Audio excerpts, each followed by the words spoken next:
Praise the Lord. കർത്താവായ യേശുക്രിസ്തുവിന്റെ നാമത്തിൽ എല്ലാവർക്കും ഈ JCNDSD പതിവുള്ള ശനിയാഴ്ചത്തെ ഈ കൂട്ടായ്മയിലേക്ക് സ്വാഗതം. ഇന്ന് ഞങ്ങൾ സംസാരിക്കുന്നത് കഴിഞ്ഞ 2 ആഴ്ചകളിൽ 2 ഭാഗമായി ചെയ്ത ഒരു വീഡിയോയുടെ 3ാമത്തെ ഭാഗമാണ്.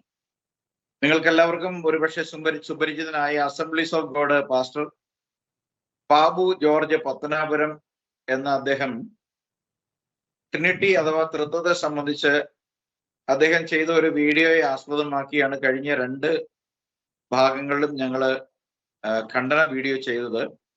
ഇന്ന് രാത്രിയിലും ഞങ്ങൾക്ക് ഒരുപക്ഷെ അദ്ദേഹത്തിന്റെ 36-39 മിനിറ്റുകളുടെ വീഡിയോ ഖണ്ഡനം ചെയ്യാൻ ഒരു സീസൺ തന്നെ ഞങ്ങൾക്ക് വേണ്ടി വരും തോന്നുന്നു. കാരണം ലോകത്തിൽ ഒരുപക്ഷെ ഇത്രയധികം ട്രിനിറ്റിക്ക് വേണ്ടി അധ്വാനിക്കുന്ന മുതൽക്കൂട്ടായിട്ടുള്ള ഒരു വ്യക്തി ലോകത്തിലെ ഒരു ലാംഗ്വേജിലും ഉണ്ടാവുമെന്ന് എനിക്ക് തോന്നുന്നില്ല.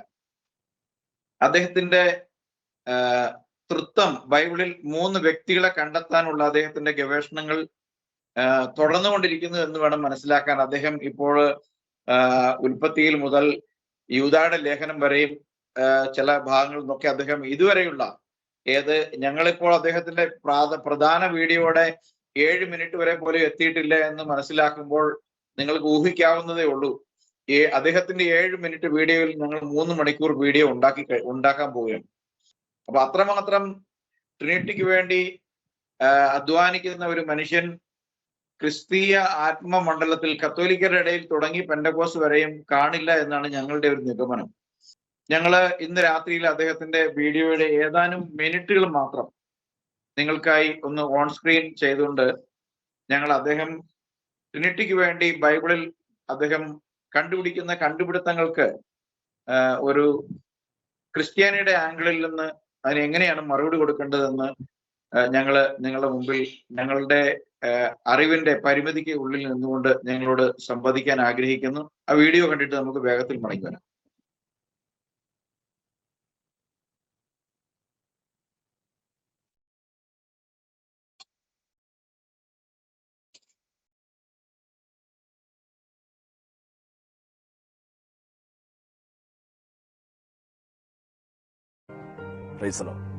ഇതിന് തത്തുല്യമായ ഒരു ചിന്ത പഴയ നിയമത്തിലുണ്ട്. സംഖ്യാപുസ്തകത്തിൽ 6-ാം അധ്യായത്തിൽ നമ്മൾ വായിക്കുന്നു, നിങ്ങൾ ഇസ്രായേൽ മക്കളെ അനുഗ്രഹിച്ച് ചൊല്ലേണ്ടത് എന്തെന്നാൽ, യഹോവ നിങ്ങളെ അനുഗ്രഹിച്ച് കാക്കുമാറാകട്ടെ, യഹോവ തിരുമുഖം നിന്റെ മേൽ പ്രകാശിപ്പിച്ച് നിന്നോട് കൃപയുള്ളവനാകട്ടെ, യഹോവ തിരുമുഖം നിന്റെ മേൽ ഉയർത്തി നിനക്ക് സമാധാനം നൽകുമാറാകട്ടെ.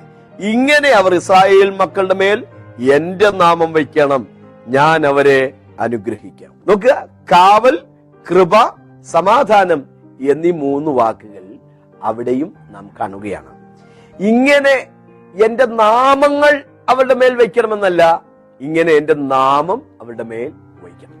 യേശുവിന്റെ ജനനത്തെക്കുറിച്ച് ഗബ്രിയേൽ മാലാഖ മറിയത്തോട് സംസാരിക്കുന്നു.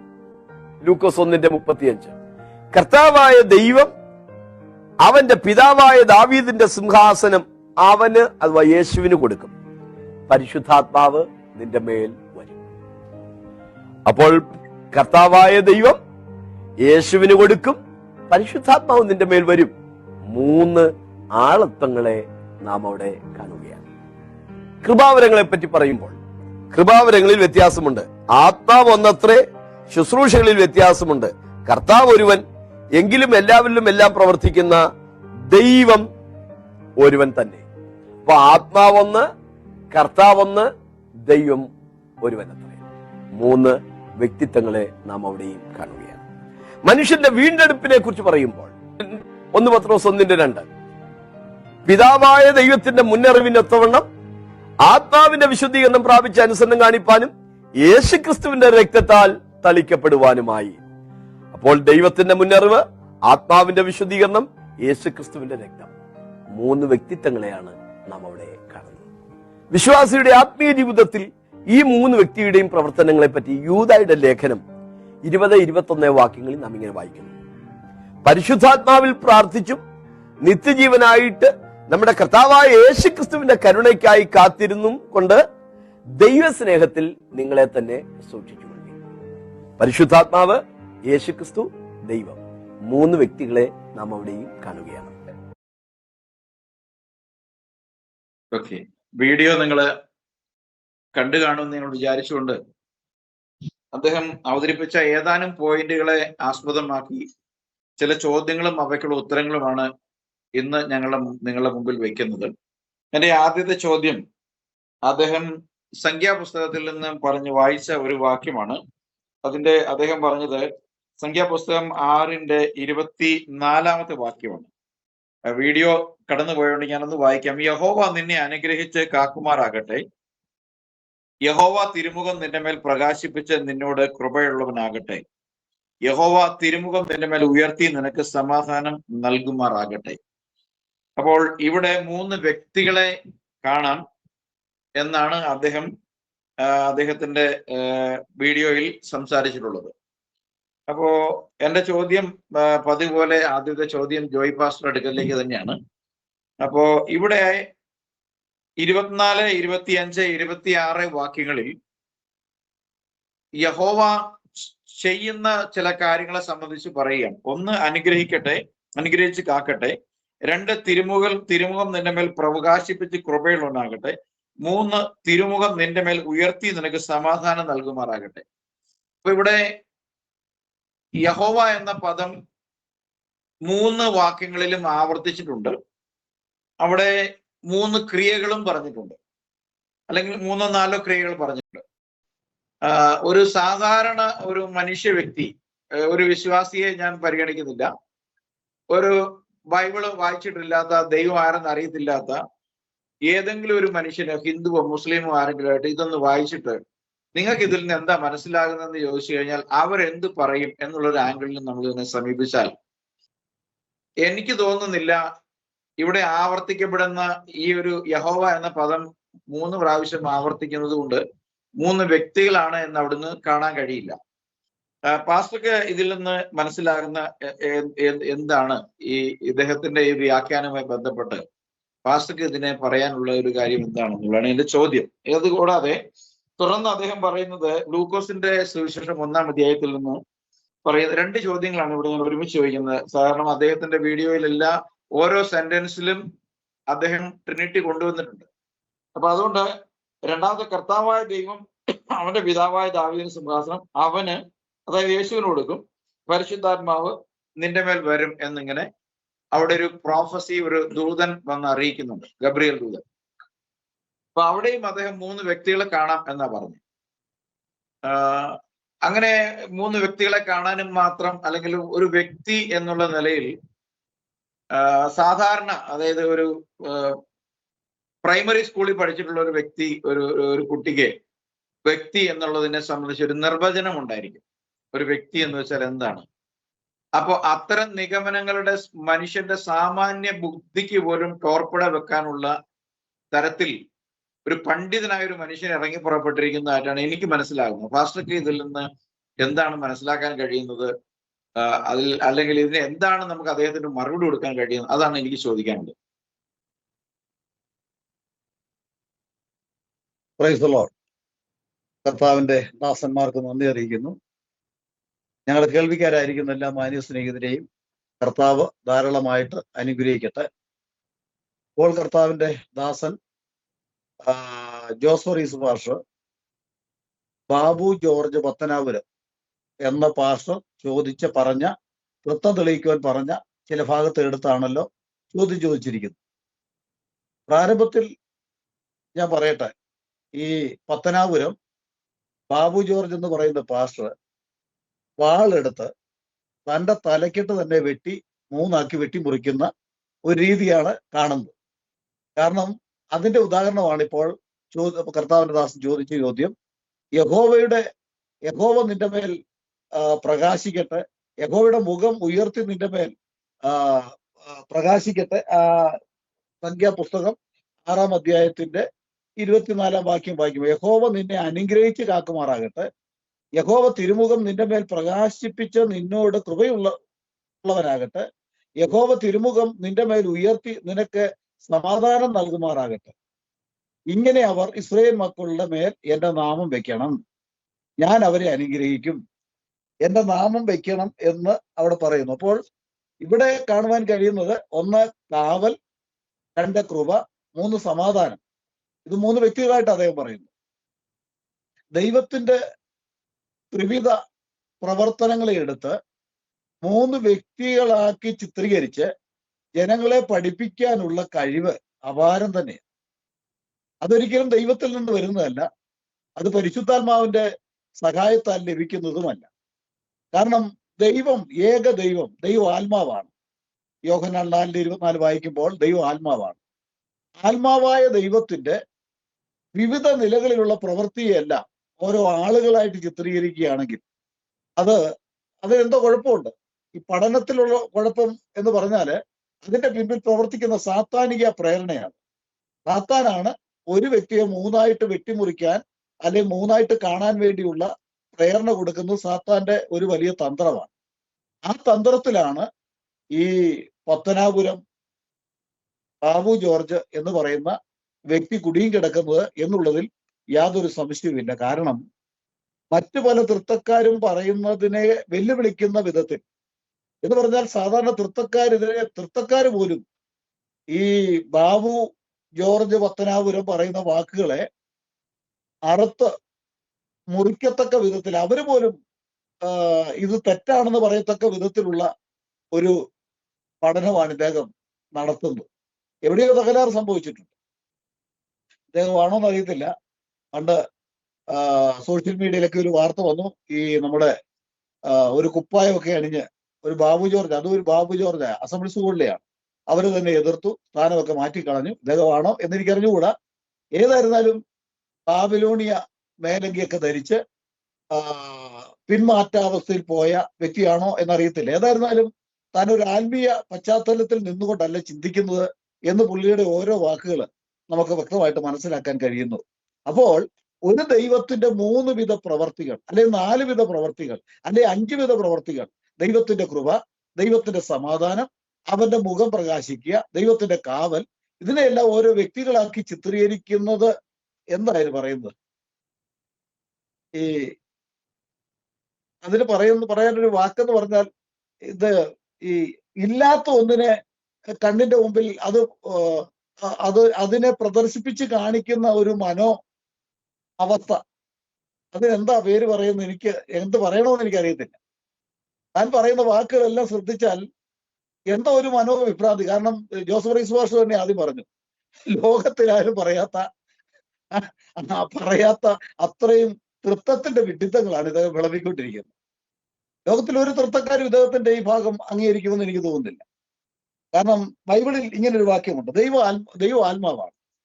ആത്മാവായ ദൈവത്തിന്റെ പ്രവൃത്തിയെ എടുത്ത് കാവൽ അതൊരു വ്യക്തിയായിട്ടും, സമാധാനം എന്നുള്ളത് ഒരു വ്യക്തിയായിട്ട്, കൃപ എന്നുള്ള ഒരു വ്യക്തിയായിട്ട്, ഇതൊക്കെ എന്താണ്, എവിടെയാണ് മനോനില തകർന്നത് എന്ന് അദ്ദേഹം വളരെ സൂക്ഷ്മതയോടെ പരിശോധിച്ച് ദൈവകൃപ പ്രാപിച്ച് ദൈവസന്നിധിയിൽ ഉപവസിക്കുക തന്നെ വേണം.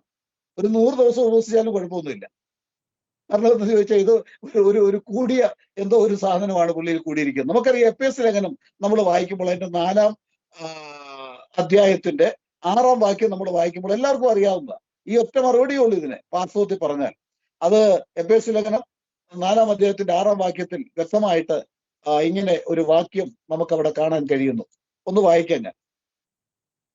എല്ലാവർക്കും മീതെയുള്ളവനും എല്ലാവരിലും കൂടി വ്യാപരിക്കുന്നവനും എല്ലാവരിലും ഇരിക്കുന്നവനുമായി എല്ലാവർക്കും ദൈവവും പിതാവുമായവൻ ഒരുവൻ എന്നാ പറയുന്നു. എല്ലാവർക്കും ദൈവവും പിതാവുമായവൻ ഒരുവൻ. ഇതിനകം എങ്ങനെ വ്യാഖ്യാനിക്കുമെന്ന് എനിക്കറിയത്തില്ല. എല്ലാവരിലും കൂടി വ്യാപരിക്കുന്നു, എല്ലാവരും ഇരിക്കുന്നു, ഇരിക്കുന്നു, എല്ലാവർക്കും ദൈവവും പിതാവുമായി, ദൈവവും പിതാവ്. ഇത് വായിച്ചാൽ ഇദ്ദേഹത്തിന്റെ 4-5 ദൈവത്തെ കിട്ടും. തൃത്വം മാറുമായിരിക്കും, ഫോർത്തോ വല്ലതും ആകുമായിരിക്കാം എന്നാ എനിക്ക് തോന്നുന്നത്. അതുപോലെ തന്നെ വിശുദ്ധ ബൈബിളിൽ മറ്റൊരു വാക്യം അദ്ദേഹം പറഞ്ഞതനുസരിച്ചാണെങ്കിൽ മറ്റുള്ള ഇതും കൂടെ അദ്ദേഹം ഒന്ന് മനസ്സിലാക്കണം. അടുത്ത പ്രാവശ്യം ഇത് ജനങ്ങളെ പഠിപ്പിക്കാം. ഈ സങ്കീർത്തനം 47-ന്റെ 5-ാം വാക്യം വായിക്കുമ്പോൾ ഞാൻ അതും ഒന്ന് വായിച്ചു കേൾപ്പിക്കാം. 47-ന്റെ 5 അത് വായിച്ചു കഴിക്കുമ്പോൾ നിങ്ങൾക്ക് തൃത്വം പഠിപ്പിക്കാൻ പറ്റിയ ഒരു വാക്യമാണ്. ഞങ്ങൾ അങ്ങനെ കൂടെ ഉപകാരം ചെയ്യുകയാണ്. നിങ്ങളത് ശ്രദ്ധിച്ചാലും 47-ന്റെ 5 ഇങ്ങനെയാണ്: ദൈവം ജയഘോഷത്തോടും യഹോവ കാഹളനാദത്തോടും കൂടി ആരോപണം ചെയ്തു. കേട്ടോ, അവിടെ 2 വ്യക്തിയില്ലേ? ദൈവം ജയഘോഷത്തോടും യഹോവ കാഹളനാദത്തോടു കൂടി ആരോപണം ചെയ്യുന്നു. അപ്പൊ അവിടെ ദൈവമെന്നും യഹോവയെന്നും പറയുന്നു. ഇത് രണ്ട് വ്യക്തികളാണ്. ഇങ്ങനെ ഒരു വ്യക്തിയെ രണ്ടാക്കി, മൂന്നാക്കി, നാലാക്കി ചിത്രീകരിക്കുക എന്നുള്ളത് പിശാചിന്റെ വലിയ തന്ത്രമാണ്. ആ വലിയ കൊടും തന്ത്രത്തിലും പിശാചിന്റെ പിടിയിലും ഈ ഒരു നല്ല ദൈവദാസൻ അകപ്പെട്ടു പോയല്ലോ എന്ന് ഖേദം പ്രകടമാക്കാൻ മാത്രമേ കഴിയുകയുള്ളൂ. അദ്ദേഹത്തിന് ഒരു സംവാദത്തിൽ വരാം. അദ്ദേഹത്തിന്റെ ചോദ്യങ്ങൾക്ക് അങ്ങനെ മറുപടി കണ്ടെത്താൻ അദ്ദേഹം തയ്യാറാണെങ്കിൽ ഞങ്ങളുടെ ഈ ഗ്രൂപ്പിലേക്ക് കടന്നു വരാം. അപ്പോൾ ദൈവത്തിന്റെ പ്രവൃത്തിയാണ്. ദൈവം ആത്മാവാണ്. ആത്മാവായ നിങ്ങളിൽ പിന്നെ നമ്മൾ വായിച്ച എഫേസ്യ ലേഖനം നമ്മൾ വായിച്ച ഇങ്ങനെയാണല്ലോ, എല്ലാവർക്കും മീതെയുള്ളവൻ. എല്ലാവർക്കും മീതെയുള്ളവൻ ആരാ? പിതാവാണ്. എല്ലാവർക്കും മീതെയുള്ളവനും എല്ലാവരിലും ഇരിക്കുന്നവനും എല്ലാവരും കൂടി വ്യാപരിക്കുന്നവനും എല്ലാവരും ഇരിക്കുന്നവനുമായി എല്ലാവർക്കും മീതെയുള്ളവൻ പിതാവ്, എല്ലാവരിലും കൂടി വ്യാപരിക്കുന്ന പരിശുദ്ധാത്മാവ്, എല്ലാവരിലും ഇരിക്കുന്നവൻ മഹത്വത്തിന്റെ പ്രത്യാശയായ ക്രിസ്തു നിങ്ങളിൽ ഇരിക്കുന്ന പുത്രൻ. ഇത് എത്ര പേരാണെന്നാ പറയുന്നത്? ബൈബിൾ വ്യക്തമായിട്ട് വായിച്ച് നോക്കണം എന്ന് പാസ്റ്റർ ബാബു ജോർജിനോട് പറയുകയാണ്. എല്ലാവർക്കും ദൈവവും പിതാവുമായ ഒരുവൻ, എല്ലാവർക്കും മീതെയുള്ളവൻ, എല്ലാവരിലും കൂടി വ്യാപരിക്കുന്ന പരിശുദ്ധാത്മാവും, എല്ലാവർക്കും മീതെയുള്ള പിതാവും, എല്ലാവരും കൂടി വ്യാപരിക്കുന്ന പരിശുദ്ധാത്മാവും, എല്ലാവരിലും ഇരിക്കുന്ന പുത്രൻ അല്ലെങ്കിൽ ക്രിസ്തു, ഇത് ഒരു വ്യക്തിയാണെന്ന് ബൈബിൾ പഠിപ്പിക്കുമ്പോൾ അതിനെ മൂന്നാക്കി ചിത്രീകരിക്കുന്ന അത് വളരെ വളരെ തെറ്റായ ഒരു പഠിപ്പീരാണ്. അത് ഒരിക്കലും ദൈവികമല്ല. അത് ജനത്തെ നാശത്തിലേക്കും നരകത്തിലേക്കും നരകയോഗ്യമാക്കി തീർക്കുക മാത്രമാണ്. ലൂക്കോസിന്റെ സുവിശേഷത്തിലും അതുതന്നെയാണ് നമുക്ക് മനസ്സിലാക്കാൻ കഴിയുന്നത്. ദാവീദിന്റെ സിംഹാസനം യേശുവിന് കൊടുത്തു. ഇതെല്ലാം ദൈവമാണ് ചെയ്യുന്നത്. ദൈവം ആത്മാവാണ്. ഈ ആത്മാവായ ദൈവം, അത് നമ്മൾ ലേഖനത്തിൽ വായിക്കുന്നുണ്ടല്ലോ, എല്ലാം സംഭവിക്കുന്നത് എങ്ങനെയാ? എല്ലാം ദൈവത്തിൽ നിന്നും ദൈവത്താലും സംഭവിക്കുന്നു എന്നാ പറയുന്നത്. അപ്പോൾ ഉദാഹരണം യോഹന്നാൻ 3:13 വായിക്കുമ്പോൾ സ്വർഗത്തിൽ ഇരിക്കുന്നവനായി സ്വർഗത്തിൽ ഇറങ്ങി വന്നവനായ മനുഷ്യപുത്രൻ. അപ്പൊ സ്വർഗത്തിൽ ഇരിക്കുമ്പോൾ തന്നെ സ്വർഗത്തിൽ ഇറങ്ങി വരാൻ കഴിയുന്ന മനുഷ്യപുത്രനെ അവിടെ കാണുന്നു. അപ്പൊ ദൈവം എല്ലാം ദൈവത്തിങ്കൽ നിന്നും ദൈവത്താലും ദൈവത്തിന്റെ എങ്കിൽ നിന്നാണ് സകലം സംഭവിക്കുന്നത്. ദൈവം ഒരുവനാണ്. സ്നേഹവും ദൈവത്തിൽ നിന്നാണ്. സ്നേഹത്തിന് വേണ്ടി ദൈവം ചില ക്രമീകരണങ്ങൾ ഇവിടെ ചെയ്യുന്നു. അവിടെ തന്റെ പുത്രനെ അയക്കുന്നു. പുത്രനെ അയക്കുക എന്ന് പറഞ്ഞാൽ ദൈവം തന്റെ അടുക്കൽ ഇരുന്ന പുത്രനെ ഇങ്ങോട്ട് കൈക്ക് പിടിച്ച് പറഞ്ഞു വിടുക എന്നല്ല അതിന്റെ അർത്ഥം. ദൈവപുത്രൻ എന്ന് പറഞ്ഞാൽ ഈ തൃത്വക്കാർ ചിന്തിക്കുകയും പഠിപ്പിക്കുകയും ചെയ്യുന്ന പോലെയല്ല എന്ന് മനസ്സിലാക്കേണ്ടത് ആവശ്യമാണ്. ദൈവത്തിന് സ്തോത്രം. അതുകൊണ്ട് പാസ്റ്റർ ബാബു ജോർജ് പത്തനാപുരം എന്ന് പറയുന്ന ഈ പാസ്റ്റർ കാര്യങ്ങൾ പഠിക്കേണ്ട വിധത്തിൽ പഠിക്കണം എന്ന്, അത് പഠിക്കാൻ നിങ്ങൾക്ക് പറ്റുന്നില്ലെങ്കിൽ ഒരു സംവാദത്തിൽ, ഒരു ന്യായമായിട്ടുള്ള ഒരു സംവാദത്തിലേക്ക് നിങ്ങൾ കടന്നു വരുവാൻ ഞങ്ങൾ നിങ്ങളെ ആഹ്വാനം ചെയ്യുകയാണ്. ദൈവത്തിന് സ്തോത്രം. അപ്പോ ഒരു ദൈവത്തിന്റെ വിവിധ നിലകളിലുള്ള പ്രവർത്തനത്തെയാണ് ഇദ്ദേഹം കാവലിനെയും കൃപയെയും സമാധാനത്തെയും അവന്റെ പരിപാലനത്തെയും, പരിപാലനം എന്ന് പറയുമ്പോൾ പരിശുദ്ധാത്മാവിന്റെ പരിപാലനമാണ്. സ്നേഹം ദൈവത്തിൻ്റെതാണ്. കാരണം ദൈവം സ്നേഹമാണ്. ദൈവം സ്നേഹം തന്നെയാണ്. ദൈവത്തിന്റെ സ്നേഹം പ്രദർശിപ്പിക്കുവാൻ ദൈവം ഉപയോഗിച്ച മാധ്യമം എന്ന് പറയുന്നത് താൻ തന്നെ ജഡത്തിൽ വെളിപ്പെട്ട് ആ ജഡത്തിന് പുത്രൻ എന്ന് പേര് വരും. ആ ജഡത്തിൽ വെളിപ്പെട്ട് വന്ന പുത്രനിലൂടെ ദൈവം തന്റെ സ്നേഹം പ്രദർശിപ്പിച്ചുവെന്നാണ്. തന്റെ സ്നേഹം കാൽവരി ക്രൂശിൽ പ്രദർശിപ്പിച്ചു. അതെല്ലാം ദൈവത്തിങ്കിൽ നിന്നാണ്. ദൈവത്തിൽ നിന്ന് പുറപ്പെടുന്ന വിവിധ നിലകളിലുള്ള ദൈവത്തിന്റെ വിവിധ പ്രവർത്തികളെയും വെളിപ്പാടിനെയും 2, 3, 4 ചിത്രീകരിച്ച് മുൻപോട്ട് കൊണ്ടുപോകുന്നത് അത് വിഗ്രഹാരാധനയ്ക്ക് തുല്യമാണ്. വിഗ്രഹാരാധനയേക്കാൾ കഠിനമാണ്. അത് നിങ്ങൾ നിർത്തണം. അത് നിർത്തി യഥാർത്ഥ സത്യ, ഏക സത്യ ദൈവത്തിലേക്ക് കടന്നു വരുവാൻ കർത്താവ് നിങ്ങളെ സഹായിക്കട്ടെ. ദൈവം അനുഗ്രഹിക്കട്ടെ.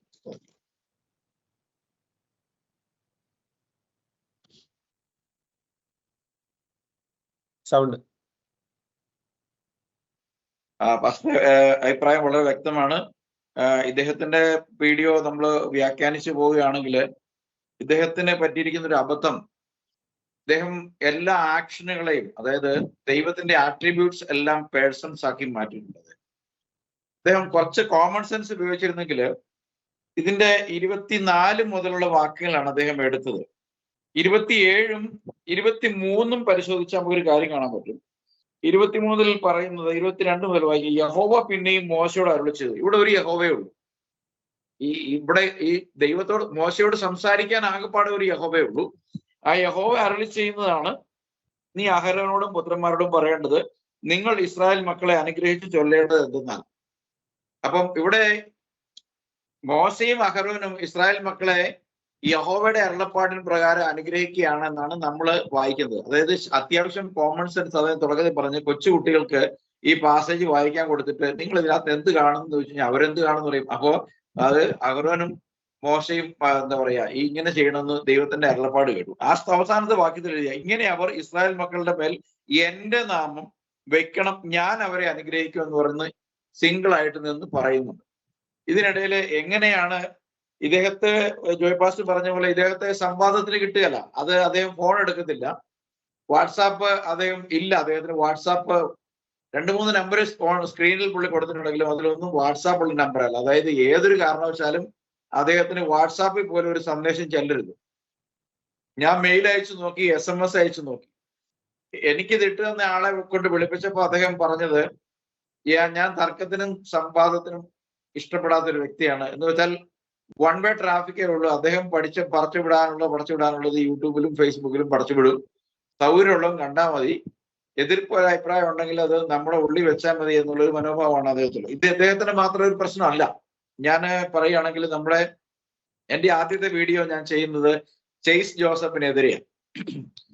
ചെയ്സ് ജോസഫിനെതിരെയുള്ള വീഡിയോ എനിക്കറിയാം, ഒരു പക്ഷേ നിങ്ങളൊക്കെ കണ്ടിട്ടുണ്ടാവും. ഒരു ദിവസം ഈ ചെയ്സ് ജോസഫിനെ വഴിയിൽ എനിക്ക് കിട്ടി. അപ്പം എന്നോട് എന്റെ കൂടെയുള്ള സഹോദരൻ പറഞ്ഞു, ചെയ്സ് ജോസഫ് ആണ് പോകുന്നതെന്ന് പറഞ്ഞു. അങ്ങനെയാണ് പോയിട്ടേക്കാന്ന് പറഞ്ഞ് ഞങ്ങൾ പുറകെ ചേസ് ചെയ്ത് അദ്ദേഹത്തെ മണ്ടർകാട് വെച്ച് പിടിച്ചു. പിടിച്ചു കഴിഞ്ഞ് അദ്ദേഹത്തെ വണ്ടി നിർത്തി അദ്ദേഹം ഇറങ്ങി വന്നു. പാസ്റ്ററുടെ വീഡിയോ ഒക്കെ ഞങ്ങൾ കാണാറുണ്ട്, നല്ല വീഡിയോ ആണ്, സന്തോഷം എന്നൊക്കെ പറഞ്ഞപ്പോൾ വളരെ സന്തോഷം. അങ്ങനെയാണ് എല്ലാവർക്കും ചോദിക്കും. അപ്പൊ ഞാൻ പാസ്റ്റർക്ക് വീഡിയോക്കെതിരെ കൗണ്ടർ വീഡിയോ ചെയ്തിട്ടുണ്ടെന്ന് പറയുമ്പോഴേക്കും കുട്ടി ആകെ ഗ്ലൂമിയായി. അതെന്താന്ന് ചോദിച്ചു. പാസ്റ്റർ ഈ യേശുനാമക്കാർക്ക് ദൈവമില്ലെന്നും പിതാവില്ലെന്നും അവർക്ക് യേശു മാത്രമേ ഉള്ളെന്നും എന്നൊക്കെ പറഞ്ഞ് വീഡിയോ ചെയ്തിട്ടുണ്ടല്ലോ. ഞാനൊരു യേശുനാമക്കാരനാണ്, പാസ്റ്റർക്ക് നേർക്ക് നേരെ ഒരു സംവാദത്തിന് തയ്യാറുണ്ടോ എന്ന് ചോദിച്ചപ്പോൾ പുള്ളി പറഞ്ഞു, എനിക്ക് സംവാദവും തർക്കവും വാദത്തിനും നേരമില്ല എന്ന് പറഞ്ഞ് പുള്ളി ഓടി ഒരു കടയ്ക്കകത്ത് കയറി. ഇതാണ് എല്ലാ ട്രിനിറ്റേറിയന്റെയും കോമൺ ആയിട്ടുള്ള അവസ്ഥ. ഇദ്ദേഹം തയ്യാറല്ല. കാരണം അവർക്ക് ഒരു വീഡിയോ ചെയ്യണം, അവർക്ക് ദൈവം എവിടെയൊക്കെ ഉണ്ടെന്ന് ബൈബിളിൽ അവർക്ക് തോന്നുന്ന എല്ലാ പാസേജുകളും അവരെ എടുത്താൽ ബാബു ജോർജ് ഒരുപക്ഷെ ഈ യുഗം കൊണ്ട് പോലും ട്രിനിറ്റി പ്രസംഗിച്ച് തീരത്തില്ല. കാരണം അത്രമാത്രം ട്രിനിറ്റി അദ്ദേഹം ഈ ബൈബിളിൽ നിന്ന് കണ്ടുപിടിക്കാനുണ്ട്. എന്നാൽ നിർഭാഗ്യവശാൽ ദൈവം ഏകനാണെന്ന് അദ്ദേഹം ഇതുവരെ എവിടെയും കണ്ടിട്ടില്ല എന്നുള്ളതാണ് ഏറ്റവും വലിയൊരു തമാശ എന്നുള്ളത്. Praise the Lord. എന്തായാലും ഞാൻ അടുത്ത ചോദ്യത്തിലേക്ക് വരികയാണെങ്കിൽ, അദ്ദേഹം പറയുന്നത് കൃപാവരങ്ങളെ സംബന്ധിച്ചുള്ള ഒരു പാസേജ്, ഞാൻ അതിന്റെ കൊട്ടേഷൻ ഓർക്കുന്നില്ല. ദൈവം ആത്മാവ് ഒന്നത്രേ, ദൈവം കർത്താവ് ഒരുവൻ, ദൈവം ഒരുവൻ എന്ന് പറയുന്ന ഒരു പാസേജ് അദ്ദേഹം ഉപയോഗിച്ചിട്ടുണ്ട്. അതിന്റെ കൊട്ടേഷൻ ഏതാണെന്ന് ഞാൻ അത് എഴുതിയെടുത്തില്ല. അതിൽ അദ്ദേഹം ആത്മാവ് ഒന്ന്, ദൈവം ഒന്ന്, കർത്താവ് ഒന്ന്, ഇങ്ങനെ ഇവിടെയും നമ്മൾ 3 വ്യക്തികളെ കാണുന്നു എന്നാണ് പറഞ്ഞത്. ഇത് ആത്മാവ് ഒന്ന്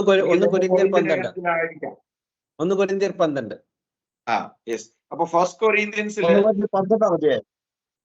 12-ാമത്തെ അധ്യായത്തിൽ നിന്ന് അദ്ദേഹം പറയുന്ന ആത്മാവ് ഒന്നാണ്, ദൈവം ഒന്നാണ്, കർത്താവ് ഒരുവനാണ്. ഇവിടെ എല്ലാം ഒരുവൻ എന്ന് പറഞ്ഞിട്ടുണ്ട് താനും. പക്ഷെ അദ്ദേഹത്തിന് ഇങ്ങനെ കാണുന്നതെല്ലാം 3 കാണും. നമുക്ക് ഈ സ്പ്ലിറ്റ് വിഷ്വൽസ് ഉള്ള ആളുകളെ നമ്മൾ കണ്ടിട്ടുണ്ട്. അതായത് ഒരു ഇമേജ് 2 കാണുന്ന ആളുകളെ കണ്ടിട്ടുണ്ട് നമ്മൾ. അത് കണ്ണാടി വിഷ്വലായിട്ടുള്ള ഒരു പ്രോബ്ലമാണ്. പക്ഷെ ലോക ചരിത്രത്തില് ഒരു ഇമേജ് 3 കാണുന്ന ആൾ ആരെങ്കിലും ഉണ്ടെന്ന് പറഞ്ഞു കഴിഞ്ഞാൽ അത് ബാബു ജോറി പത്തനാപുരം തന്നെ ആയിരിക്കും എന്ന് നമുക്ക് സംശയമില്ലാതെ പറയാമെന്നാണ് എനിക്ക് തോന്നുന്നത്. കാരണം ഇദ്ദേഹം ബൈബിൾ എടുത്ത് അദ്ദേഹം തുറന്നു കിട്ടിക്കഴിഞ്ഞാൽ അവിടെ 3 വ്യക്തികളെ കാണുകയാണ്. 3 പ്രവൃത്തിയല്ല, 3 കാര്യങ്ങളല്ല, 3 മാനിഫെസ്റ്റേഷൻസ് അല്ല. അവിടെ എല്ലാം പുള്ളി 3 പ്രവൃത്തികൾ എവിടെ കണ്ടുപിടിച്ചാൽ അത് 3 ആളുകളെ, ജോയ്പാസ് പറഞ്ഞ പോലെ ചില സ്ഥലത്ത് 5ഉം 6ഉം ഒക്കെ ഉണ്ട്. അപ്പൊ അവിടെ എന്ത് ചെയ്യും? 6 ദൈവത്തെ കൊണ്ടുവരുമോ എന്നൊക്കെയുള്ളു. അപ്പൊ ഇവിടെ ഇതിനകത്ത് നിന്ന് ഫസ്റ്റ് കൊരിന്ത്യൻ 12 നമ്മൾ മിക്കവാറും വീഡിയോകളിലൊക്കെ ആത്മാവിന്റെ പ്രവർത്തനത്തെ കുറിച്ച്, ആത്മാവിന്റെ മാനിഫെസ്റ്റേഷൻസ് സംബന്ധിച്ച് നമ്മൾ സംസാരിക്കാറുണ്ട്. എന്നാൽ നമ്മുടെ ഈ വീഡിയോയിലും ഇതുമായിട്ട് ബന്ധപ്പെട്ട ഒരു ക്ലാരിഫിക്കേഷൻ, നമുക്ക് ബൈബിൾ നൽകുന്ന, ബൈബിളിന്റെ വെളിച്ചത്തിൽ നിന്നും ഒരു എന്താണ് സ്വതന്ത്രമായിട്ട്, ഒരു ബാഹ്യ ഇടപെടലില്ലാതെ, ഒരു പ്രിജുഡീസ് ഇല്ലാതെ, ഒരു മുൻവിധി ഇല്ലാതെ ബൈബിളിനെ സമീപിക്കുന്ന ഒരു വ്യക്തിക്ക് മനസ്സിലാകുന്ന വിധത്തിൽ ഇതിനെ ഒന്ന് വ്യാഖ്യാനിക്കാൻ വേണ്ടിയാണ് ഞാൻ ബ്രദർ വിൽസനോട് പറയുന്നത്. അതുകൂടാതെ അദ്ദേഹം പറഞ്ഞിട്ടുള്ള മറ്റൊരു വാക്യം കൂടി ഉണ്ട്, അതും കൂടെ കൂട്ടി ചേർത്ത് പറഞ്ഞാൽ നമുക്ക് കുറച്ച് വീഡിയോ ഇനിയും ചെയ്യാനുള്ളത് കൊണ്ട് നമുക്ക് അധികം സമയം ഇല്ലാതെ എന്തല്ലോ. അതായത് 1 പത്രോസ് 1:2 പറയുന്ന പിതാവായ ദൈവത്തിന്റെ മുന്നറിവ്, ആത്മാവിന്റെ വിശുദ്ധീകരണം, യേശുക്രിസ്തുവിന്റെ രക്തം, അവിടെയും നമുക്ക് 3 വ്യക്തികളെ കാണാം എന്നാ പറയുന്നത്. അപ്പൊ ഇത് രണ്ടും ഒന്ന് വിശദമാക്കിയാൽ നമ്മുടെ പ്രേക്ഷകർക്ക് അത് വലിയൊരു ഉപകാരമായിരിക്കും. Praise the Lord. കർത്താവായ യേശു ക്രിസ്തുവിന് സകല മാനും മഹത്വവും ഈ സമയത്ത് കരയറ്റുന്നു. ഈ ക്വസ്റ്റ്യൻ എന്നെ സംബന്ധിച്ചോളം 1 കൊരിന്ത്യർ 12 എന്ന് പറഞ്ഞു കഴിഞ്ഞാൽ പുതിയ നിയമത്തിന്റെ വിശ്വാസത്തിന്റെ പിക്കറ്റ് ആകാൻ പറ്റുന്ന, അല്ലെങ്കിൽ പിവട്ട് ആകാൻ പറ്റുന്ന ഒരു അധ്യായമാണ്. ദൈവം ആത്മാവാണ്, ദൈവം അദൃശ്യനാണ്, ദൈവം സർവശക്തനാണ്, ദൈവം സകലത്തിലും നിറഞ്ഞു നിൽക്കുന്നവനാണ്, ദൈവം സർവവ്യാപിയാണ് എന്നുള്ള ദൈവത്തിന്റെ നേച്ചറിനെ അറിയുന്നവർക്കറിയാം ദൈവം ആത്മാവാണെന്നുള്ള ആദ്യത്തെ സത്യം നമ്മൾ ഗ്രഹിച്ചു കഴിഞ്ഞാൽ നമ്മൾ 1 കൊരിന്ത്യർ 12 ആ ഒരു കാര്യത്തെ ഗ്രഹിച്ചുകൊണ്ടും ഏറ്റവും മുഖ്യ കൽപ്പനയായ ദൈവം നിന്റെ കർത്താവായ ദൈവം, കർത്താവ് ഏകൻ എന്നുള്ള ആ ഒരു മെയിൻ നമ്മുടെ ഗേറ്റ്, ഏത് വിശ്വാസവും കടന്നു പോകണമെങ്കിൽ ആ ഗേറ്റിൽ കൂടെ കടന്നു പോകാതെ ഒരു ഡോക്ടറിനും രക്ഷിക്കപ്പെടത്തില്ലെന്ന് നമുക്ക് നല്ല ഉറപ്പുണ്ട്. എന്താന്ന് വെച്ച് കഴിഞ്ഞാൽ അത് ആദ്യത്തേതും ഏറ്റവും മുഖ്യ കൽപ്പനയാണ്. അപ്പം നമ്മൾ 1 കൊരിന്ത്യർ 12 നമ്മൾ ബൈബിൾ സൊസൈറ്റി ഇന്റർനാഷണൽ അല്ലെങ്കിൽ വേറെ ഏതെങ്കിലും ബൈബിൾ ഇത് പരിവർത്തിച്ച അല്ലെങ്കിൽ അതിനെ ക്രമീകരിച്ച ആൾക്കാരുടെ ആ ഹെഡിങ് അങ്ങ് ഇഗ്നോർ ചെയ്യുക. ആത്മാവിന്റെ ഫലങ്ങൾ, അവര് വിചാരിക്കുന്നത് അത് ആത്മാവിന്റെ ഫലങ്ങളെ പറ്റിയല്ലെന്ന് ആണെന്നാണ്. പക്ഷെ നമ്മൾക്ക് അവിടെ കാണാം ദൈവം ആരാണെന്നുള്ള കറക്റ്റ് ആയിട്ടുള്ള ഡിസ്ക്രിപ്ഷനാണ് നമുക്ക് അവിടെ കാണുവാൻ സാധിക്കുന്നത്. എന്തൊക്കെയാണ് അവിടെ നമുക്ക് കാണാൻ സാധിക്കുന്നത്? അവിടെ പറയുന്നത് ദൈവം ഒരുവൻ തന്നെ എന്ന്. അപ്പൊ ആദ്യം അവിടെ കർത്താവ് ഒരുവൻ എന്ന് മാത്രമല്ല, ദൈവം ഒരുവൻ എന്ന് അവിടെ മെൻഷൻ ചെയ്തിട്ടുണ്ട്. അതെങ്ങനെയാണ് ദൈവം ഒരുവനാകുന്നത്? അവിടെ പറയുന്നു ആത്മാവ് ഒന്നാണെന്ന്. അപ്പം ദൈവം ആരാ? ആത്മാവാണ്. ദൈവം ആത്മാവായിരിക്കെ ദൈവം ഒരു ആത്മാവാണെന്നും അവിടെ വളരെ വ്യക്തമായിട്ട് പറയുന്നു. പിന്നെ ഈ ആത്മാവ് പലർക്കും പല രീതിയിൽ കൊടുക്കുന്നത് എങ്ങനെയാന്ന് പറയുന്നത്, അവിടെ പറയുന്നത് അതെല്ലാം ഒരേ ആത്മാവിനാൽ ദൈവം പല വിധമായ വരങ്ങളാൽ പലർക്കും ഓരോ വിധം കൊടുക്കുന്നതാണ്. അപ്പോൾ അവിടെ വളരെ വ്യക്തമായിട്ട് അറിയാം, ഏത് മനുഷ്യനും ആത്മാവ് ലഭിച്ചു എന്ന് പറഞ്ഞാൽ ദൈവം മാത്രം പരിശുദ്ധൻ. പരിശുദ്ധ ആത്മാവ് എന്ന് പറഞ്ഞാൽ ദൈവം തന്നെയാണ്, വേറെ ഒരു വ്യക്തിയല്ല. ആ പരിശുദ്ധാത്മാവ് ലഭിച്ചത് കൊണ്ട് തന്നെ ആ പരിശുദ്ധാത്മാവിന്റെ പല വരങ്ങളാണ് ഓരോ വ്യക്തികളും അവിടെ പ്രവർത്തിക്കുന്നതെന്ന് നമുക്ക് വളരെ വ്യക്തമായിട്ട് പറയാം.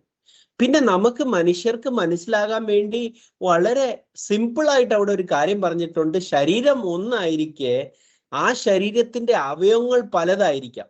ഓരോ അവയവങ്ങൾക്കും അതിൻ്റെതായ ഗുണങ്ങളും അതിൻ്റെതായ പ്രവർത്തനങ്ങളും ഉണ്ട്. എന്നുകൊണ്ട് ശരീരം പലതാകത്തില്ല, ശരീരം ഒന്ന് തന്നെയാണെന്ന് വളരെ വ്യക്തമായിട്ട് അവിടെ പിന്നെ അവിടെ ഓർമ്മിപ്പിക്കുന്നു. ആ ശരീരമാണ് ക്രിസ്തു എന്നും ആ ശരീരത്തിലാണ് ദൈവത്തിന്റെ സകല അവയവങ്ങളും വസിക്കുന്നതെന്ന് അവിടെ വളരെ വ്യക്തമായിട്ട് പറയുന്നുണ്ട്. അപ്പോൾ ശരീരം ഒന്നാണ്, ആത്മാവ് ഒന്നാണ്. ആ ആത്മാവിന്റെ പല വരങ്ങൾ പോലെയാണ് ശരീരത്തിന്റെ പല അവയവങ്ങൾ. അപ്പൊ എൻ്റെ കിഡ്നി ഒരു വ്യക്തിയാണ്, എൻ്റെ കണ്ണൊരു വ്യക്തിയാണ്, എൻ്റെ മൂക്കൊരു വ്യക്തിയാണ്, എൻ്റെ വായ ഒരു വ്യക്തിയാണ്, എൻ്റെ കാതൊരു വ്യക്തിയാണ് എന്ന് പറയുന്നത് പോലിരിക്കും ദൈവത്തിന്റെ പല പ്രവർത്തനങ്ങൾ, ആത്മാവിന്റെ പല പ്രവർത്തനങ്ങളെ നമ്മൾ പല വ്യക്തികളാക്കി മാറ്റിക്കഴിഞ്ഞു കഴിഞ്ഞാൽ. അപ്പോൾ ഈ ഒരു 1 കൊരിന്ത്യർ 12 വായിച്ചു കഴിഞ്ഞ് ദൈവം ഏകൻ അല്ല എന്ന് പറയുന്നവൻ ഒരു രക്ഷയുടെ ഒരു സ്കോപ്പും ഇല്ല എന്നാണ് പറയുന്നത്. ഞാൻ എൻ്റെ പ്രസംഗങ്ങളിൽ അടിസ്ഥാനമായിട്ട് യൂസ് ചെയ്യുന്നത് 1 കൊരിന്ത്യർ 12. ബിക്കോസ് ആ ഒരു അധ്യായം വായിച്ചു കഴിഞ്ഞാൽ ഒരിക്കലും നമ്മൾ ആ ഒരു പിവട്ടിൽ നിന്നും മാറുന്നില്ല. അതിനെയും നമ്മൾ കൊലോസ്യർക്ക് എഴുതിയ ലേഖനം 1ഉം 2ഉം വായിച്ചു കഴിഞ്ഞാൽ നമുക്കറിയാം ആ ദൈവത്തിന്റെ ഏക ആത്മാവായ ദൈവത്തിന്റെ ദൃശ്യരൂപമാണ് ക്രിസ്തു മനുഷ്യനായി ഈ ലോകത്തിൽ കടന്നു വന്നത്. ആ ക്രിസ്തു എന്ന ആത്മീയ ശരീരത്തിലാണ് ദൈവത്തിന്റെ സകല സമ്പൂർണതയും ദേഹരൂപമായി വസിക്കുന്നത്. അപ്പൊ ആരാണ് വ്യക്തിയായിട്ട് ഈ ലോകത്തിൽ കടന്നു വന്നത്? ദൈവത്തെ റിപ്രസെന്റ് ചെയ്തത് മനുഷ്യനായ ക്രിസ്തു യേശു. എന്ന് വെച്ചാൽ മനുഷ്യനാകുമോ ദൈവം? അല്ല, ദൈവം മനുഷ്യനുമല്ല, മനുഷ്യപുത്രനുമല്ല. സംഖ്യാപുസ്തകം 23:19. അപ്പോൾ വളരെ വ്യക്തമായിട്ടുള്ള വാക്യങ്ങളാണ്. ദൈവം മനുഷ്യനല്ല, ദൈവം ആത്മാവാണ്. എത്ര ആത്മാവാണ്? ദൈവം ഒരു ആത്മാവ് മാത്രമാണ്. അതുകൊണ്ട് ദൈവം ഒരുവനാണ്, ഒരു ശരീരമാണ്. ആ ഒരു ശരീരത്തിന്റെ പല അവയവങ്ങളാണ് ദൈവത്തിന്റെ പ്രവർത്തനം. ആ പ്രവർത്തനങ്ങളുടെ കാര്യമാണ് അദ്ദേഹം സംഖ്യാപുസ്തകത്തിൽ ഓർമ്മിപ്പിച്ചത്. കൃപ, സമാധാനം, ദൈവത്തിന്റെ മുഖം പ്രകാശിക്കുന്നത്. ആ മുഖം പ്രകാശിക്കുന്നത് പോലും അബ്രഹാം എന്നെയാണ് കണ്ടതെന്നാണ് കർത്താവായ യേശു ക്രിസ്തു യോഹന്നാന്റെ സുവിശേഷം 8-ാമത്തെ വാക്യത്തിൽ പറയുന്നത്. അബ്രഹാം എന്നെ കണ്ടു, ആ ദിനത്തെ പറ്റി സന്തോഷിച്ചു എന്നാ പറയുന്നത്. അപ്പോൾ വെളിപ്പെട്ടതും എല്ലായ്പ്പോഴും കർത്താവായ ദൈവത്തെ വെളിപ്പെടുത്തിയത് ആരാണ്? ക്രിസ്തു എന്ന ആത്മാവ് തന്നെയാണ്. ആത്മാവിന്റെ വെളിപ്പാടുകൾ തന്നെയാണ് എല്ലാവരും കണ്ടിരിക്കുന്നത്. ഈ അന്ത്യകാലത്ത് നമ്മൾ പുത്രനെ കണ്ടു എന്ന് പറഞ്ഞാൽ ആ ദൈവത്തിന്റെ ജഡത്തിലുള്ള വെളിപ്പാടിനെ കണ്ടു എന്നാണ് പുത്രനെ കണ്ടു എന്ന് പറയുമ്പോൾ. അല്ലാതെ വേറൊരു വ്യക്തി അവിടെ നമുക്ക് കാണുവാൻ സാധിക്കുന്നില്ല. അടുത്ത ഒരു വാക്യത്തിൽ, അടുത്ത ഒരു ഇതിൽ അദ്ദേഹം യൂദാടെ എടുത്തിട്ടുണ്ട്. അത് യൂദാടെ ഡിസ്കസ് ചെയ്യുമ്പം ഞാൻ പറയാം. ബാക്കിയെല്ലാം ക്ലിയർ ആക്കിയിട്ടുണ്ട് എന്ന് പറയുന്നു. അവിടെ ഒരു കാര്യം കൂടെ ഞാൻ പറഞ്ഞോട്ടെ. അദ്ദേഹം തന്നെ ആക്ച്വലി എനിക്ക് തോന്നുന്നത് ആരെങ്കിലും ഒരു സെൽഫ് ഗോൾ അടിക്കുന്നെങ്കിൽ ഇദ്ദേഹത്തെക്കാൾ വലിയ നല്ല സെൽഫ് ഗോൾ അടിച്ച ഞാൻ ഒരാളെയും കണ്ടിട്ടില്ല. എന്താന്ന് വെച്ച് കഴിഞ്ഞാൽ അവിടെ അദ്ദേഹം പറയുന്നുണ്ട്, യഹോവ പലവിധമായ പ്രവൃത്തികളെ പറ്റി അവിടെ പറയുന്നുണ്ട്, കൃപ പറയുന്നുണ്ട്, സമാധാനം പറയുന്നുണ്ട്. പക്ഷെ ഒരു നാമത്തെ പറ്റി മാത്രമേ പറയുന്നുള്ളൂ. അവരുടെ മേളിൽ എൻ്റെ നാമം വെക്കുക എന്നാണ് പറയുന്നത്.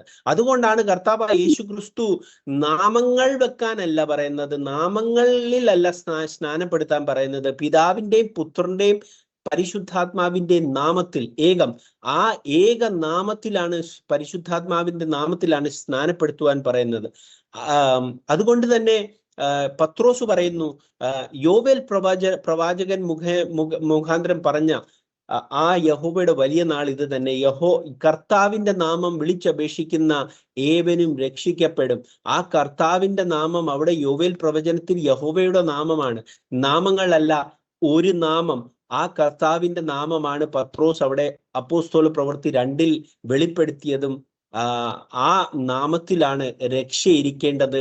ദൈവത്തിന്റെ ഓരോ ജനത്തിന്റെ മേലും യഹോവയുടെ നാമം ഇരിക്കണം. ആ നാമം പുതിയ നിയമത്തിലെ നാമം യേശു മശിഹായാണെന്ന് അവിടെ പത്രോസ് അവിടെ വെളിപ്പെടുത്തുന്നു. ആ ഒരു നാമം മാത്രമാണ് യഹോവയുടെ ജനത്തിന്റെ മേളിൽ ഇരിക്കേണ്ടത്. പുതിയ നിയമത്തിലെ നാമം യേശു മശിഹായുടെ നാമം. ആ നാമം ഇരുന്നാൽ മാത്രമേ കൃപയും സമാധാനവും ലഭിക്കത്തുള്ളൂ. കൃപ യേശു ക്രിസ്തു മുഖാന്തരം വന്നു എന്ന് പറഞ്ഞാൽ ദൈവം മനുഷ്യനായി പ്രത്യക്ഷപ്പെട്ടു, ഏകപുത്രനായി ഈ ലോകത്തിൽ കടന്നു വന്നു. ഏകപുത്രനിൽ കൂടെ ചെയ്ത രക്ഷ പല പുത്രന്മാരെ നീതിയിലേക്ക് നയിക്കുവാൻ വേണ്ടി അവൻ ചെയ്ത രക്ഷയുടെ പ്രവൃത്തിയാണ്, ദൈവത്തിന്റെ പ്രവൃത്തിയാണ്. ആ പ്രവൃത്തിയിൽ ദൈവം ഏറ്റെടുത്ത നാമമാണ് യേശു ക്രിസ്തു എന്ന നാമം. അത് യഹോവയുടെ നാമം തന്നെയാണ്. ആ ഒരു നാമം തന്നെയാണ് യഹോവയുടെ ജനത്തിന്റെ മേളിൽ ഇരിക്കേണ്ടത്. അതുകൊണ്ടാണ് അവർ ക്രിസ്ത്യാനികൾ എന്ന് വിളിക്കപ്പെട്ടത്. അവർ ക്രിസ്തുവിന്റെ നാമത്തിലാണ് അറിയപ്പെട്ടത്. Thank you.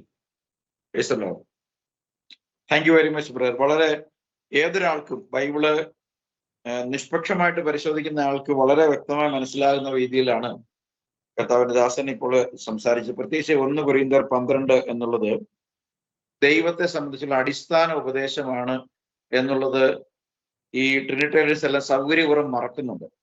ആ കാര്യത്തെ വളരെ സ്പഷ്ടമായിട്ട് തെളിവ് സഹിതം കർത്താവിന്റെ ദാസന് ഉദ്ധരിക്കാൻ കഴിഞ്ഞു. ഞാൻ അതിൽ ഒരുപാട് സന്തോഷിക്കുന്നു.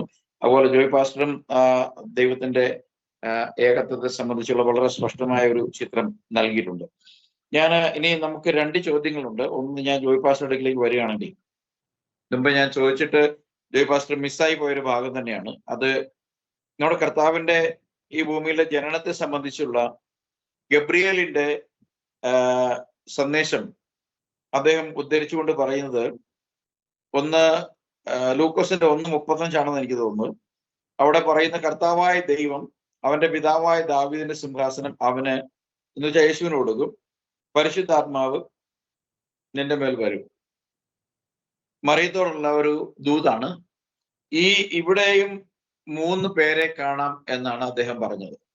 അപ്പൊ ഇവിടെ 1 കർത്താവായ ദൈവം, 2 പിന്നെ പിതാവായ ദാവീദിന്റെ സിംഹാസനം, 2 യേശു, 3 പരിശുദ്ധാത്മാവ്. അപ്പൊ ഈ 3 വ്യക്തികളെ അവിടെ കാണാമെന്നാണ് അദ്ദേഹം പറഞ്ഞത്. സത്യത്തിൽ നമ്മൾ മനസ്സിലാക്കുന്നത് അവിടെ ഒരു ദൂത് മാത്രമേ ഉള്ളൂ.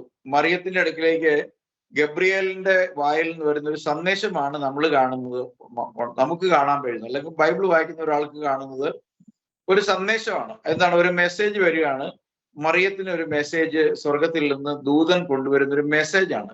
ആ മെസ്സേജിനകത്ത്, അതായത് നമ്മൾ സംസാരിച്ച് പറയുന്ന ഒരു വാക്കിനകത്ത് 3 ആളുകളെ കണ്ടുപിടിക്കാൻ കഴിയുക എന്ന് പറയുന്നത് അസാധാരണമായ വൈഭവം തന്നെയാണ്. കാരണം 3 പേഴ്സൺ ഇല്ല അവിടെ. ഒരു വ്യക്തി സംസാരിക്കുക, അതൊരു മെസ്സേജാണ്. ആ മെസ്സേജിനകത്ത് 3 ആളുകളെ കണ്ടുപിടിക്കുന്ന തരത്തിലുള്ള മാന്ത്രിക വിദ്യ അദ്ദേഹം കൂടെ കാണിച്ചിട്ടുണ്ട്. ഇവിടെ എവിടെയെങ്കിലും ഒരു ട്രിനിറ്റി കണ്ടുപിടിക്കാൻ ട്രിനിറ്റി പണ്ഡിതന്മാരെ കൊടിത്തോട്ടത്തിനോ അനീഷ് കവാരത്തിനോ ഒന്നും ഇതുവരെ കഴിഞ്ഞിട്ടില്ല. ആ അർത്ഥത്തിൽ വെച്ച് നോക്കിക്കഴിഞ്ഞാൽ അവരെല്ലാം ദക്ഷിണ വെച്ച് ഇദ്ദേഹത്തിന് മുമ്പിൽ കുമ്പിടണം എന്നാണ് എനിക്ക് തോന്നുന്നത്. ഇതിനകത്തുനിന്ന് പാസ്റ്റർക്ക് ഇതിനകത്തുനിന്ന് സത്യം പറഞ്ഞതൊന്നും വ്യാഖ്യാനിക്കാനുള്ള അത്രയും തറയാവാൻ നമ്മൾ പാടില്ല. എങ്കിൽ പോലും അദ്ദേഹത്തിന്റെ വീഡിയോ എടുത്ത് നമ്മളിങ്ങനെ ചെയ്യുന്നത് കൊണ്ട് ഇതിനകത്തുനിന്ന് ഉള്ള കാര്യങ്ങൾ പറയാനായിട്ട് ഞാൻ ആവശ്യപ്പെടുകയാണ്. ഇവിടെ പറഞ്ഞതായ വാക്യം ലൂക്കോസിന്റെ സുവിശേഷം 1-ാം അധ്യായത്തിന്റെ 35, അവിടെ 32 ഇങ്ങനെ വായിക്കുന്നു: അവൻ വലിയവനാകും, അത്യുന്നതന്റെ പുത്രൻ എന്ന് വിളിക്കപ്പെടും, കർത്താവായ ദൈവം അവന്റെ പിതാവായ ദാവീദിന്റെ സിംഹാസനം അവന് കൊടുക്കും. അപ്പൊ അവിടെ അദ്ദേഹം പറഞ്ഞ കർത്താവായ ദൈവം, പിന്നെ ദാവീദിന്റെ സിംഹാസനം അവന് കൊടുക്കും, യേശുവിന് കൊടുക്കും എന്നാണ് അവിടെ പറഞ്ഞിരിക്കുന്നത്. അപ്പോൾ പിന്നെ വായിക്കുമ്പോൾ പരിശുദ്ധാത്മാവ് നിന്റെ മേൽ വരുമെന്ന് താഴോട്ട് വായിക്കുമ്പോൾ നമുക്ക് കാണുവാൻ കഴിയുന്നുണ്ട്. ദൈവത്തിന് സ്തോത്രം. ഒന്നാമതായിട്ട് എന്താണ് ഈ പരിശുദ്ധാത്മാവ്? ദൈവവും പരിശുദ്ധാത്മാവും 2 വ്യക്തികളാണോ? ഒരിക്കലുമല്ല. ആരാണ് പരിശുദ്ധൻ? പരിശുദ്ധൻ സൈനികളുടെ യഹോവയാണ് പരിശുദ്ധൻ. യഹോവ പരിശുദ്ധനെങ്കിൽ യഹോവയുടെ ആത്മാവല്ലേ ഈ പരിശുദ്ധന്റെ ആത്മാവല്ലേ പരിശുദ്ധാത്മാവ്? പരിശുദ്ധനും പരിശുദ്ധന്റെ ആത്മാവും 2 വ്യക്തികളാണ്. അപ്പോൾ പരിശുദ്ധനും പരിശുദ്ധന്റെ ആത്മാവും 2 വ്യക്തികളാണോ എന്ന് ചോദിച്ചാൽ അദ്ദേഹം തന്നെ അതിന് മറുപടി ഉണ്ട്. എല്ലാം ഒരുവൻ തന്നെയാണ്, ദൈവം ഒരുവൻ, ആത്മാവ് ഒന്ന്, കർത്താവ് ഒരുവൻ, എല്ലാം അദ്ദേഹം തന്നെ മറുപടി. അതാ പറഞ്ഞ അദ്ദേഹം തന്നെ തലക്കെട്ട് നല്ല വെട്ടിയിട്ടാണ് ഇത് പറയുന്നത്. അപ്പോൾ ഇവിടെ നമ്മളൊന്ന് പ്രത്യേകിച്ച് അത് വായിക്കുന്ന അവസരത്തിൽ, ദൂതൻ അവളുടെ അടുക്കൽ അകത്തു എന്ന് കൃപ ലഭിച്ചവളെ നിനക്ക് വന്ദനം, കർത്താവ് നിന്നോട് കൂടെയുണ്ട്. അവൾ ആ വാക്ക് കേട്ട് ഭ്രമിച്ചു, ഇതെന്തൊരു വന്ദനം എന്ന് വിചാരിച്ചു. ദൂതൻ അവളോട്, മറിയേ ഭയപ്പെടേണ്ട, നിനക്ക് ദൈവത്തിന്റെ കൃപ ലഭിച്ചു, നീ ഗർഭം ധരിച്ച് ഒരു മകനെ പ്രസവിക്കും. ഈ മകൻ ആരാണ് എന്ന് വ്യക്തമാക്കുന്ന തെളിവ് പ്രവാചകന്മാർ പറഞ്ഞിട്ടുണ്ട്. യേശു ക്രിസ്തു പറഞ്ഞിരിക്കുന്നു. ലൂക്കോസ് 24-25 വായിക്കുമ്പോൾ, പ്രവാചകന്മാർ പറഞ്ഞിരിക്കുന്നു എല്ലാം വിശ്വസിക്കാത്ത മന്ദബുദ്ധികളെ എന്ന് യേശു വിളിച്ചു. അത് ആ മന്ദബുദ്ധികളിൽപ്പെട്ട ആളാണോ പാസ്റ്റർ ബാബു ജോർജ് പത്തനാപുരം എന്ന് ചിന്തിക്കാൻ വേണ്ടി, ഒരു ചിന്തയ്ക്ക് വേണ്ടി ഞാൻ ഇടുകയാണ്.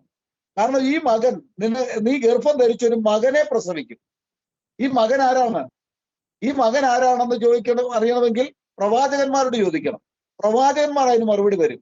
പ്രവാചകന്മാർ പറഞ്ഞിരിക്കുന്ന വിശ്വസിക്കാൻ പറ്റാത്തവര് മന്ദബുദ്ധികളാണ്. പ്രവാചകൻ എന്താ പറഞ്ഞിരിക്കുന്നത്? യെശയ്യാ 9:6 നമുക്കൊരു ശിശു ജനിച്ചിരിക്കുന്നു, നമുക്കൊരു മകൻ നൽകപ്പെട്ടിരിക്കുന്നു. അപ്പൊ ഈ ജനിച്ച ശിശു തന്നെയാണ് നൽകപ്പെട്ടതായ ആ ശിശുവിനെ തന്നെയാണ് നമുക്ക് വേണ്ടി നൽകപ്പെട്ട മകൻ എന്ന് പറയുന്നത്. അത് കാൽവരി ക്രൂശിലാണ് നമുക്ക് വേണ്ടി നൽകപ്പെട്ടത്. നമുക്കൊരു ശിശു ജനിച്ചിരിക്കുന്നു, നമുക്കൊരു മകൻ നൽകപ്പെട്ടിരിക്കുന്നു, ആധിപത്യം അവന്റെ തോളിലിരിക്കും, അവൻ അത്ഭുത മന്ത്രി, വീരനാം ദൈവം, നിത്യപിതാവ്, സമാധാന പ്രഭു എന്നാണ് പറഞ്ഞിരിക്കുന്നത്. അപ്പൊ ഇവിടെ ജനിച്ച കുട്ടി തന്നെ, അല്ലെങ്കിൽ ഈ ജനിച്ച ശിശു തന്നെ, അവൻ അത്ഭുത മന്ത്രിയാണ്, വീരനാം ദൈവമാണ്, നിത്യപിതാവാണ്. ഈ വീരനാം ദൈവം എന്നുള്ള പദവിയും ആധിപത്യം അവന്റെ തോളിൽ ഇരിക്കും എന്നുള്ള ആ പദവിയുമൊക്കെ നമുക്കറിയാം, 1000 ആണ്ട് വായിച്ച് നടക്കേണ്ടതാണ്. അവൻ വീരനാം ദൈവം, നിത്യപിതാവ്, സമാധാന പ്രഭു, അതെല്ലാം കാലാകാലങ്ങളിൽ ദൈവം നടത്തിക്കൊണ്ടിരിക്കുന്ന ഓരോ ശുശ്രൂഷയാ. അതാര് നടത്തുന്നത്? ഏക ദൈവം തന്നെ നടത്തുന്ന ശുശ്രൂഷയാണ്. നീ ഗർഭം ധരിച്ച് ഒരു മകനെ പ്രസവിക്കും, അവൻ യേശു എന്ന പേർ വിളിക്കണം, അവൻ വലിയവനാകും, അത്യുന്നതന്റെ പുത്രൻ എന്ന് വിളിക്കപ്പെടും.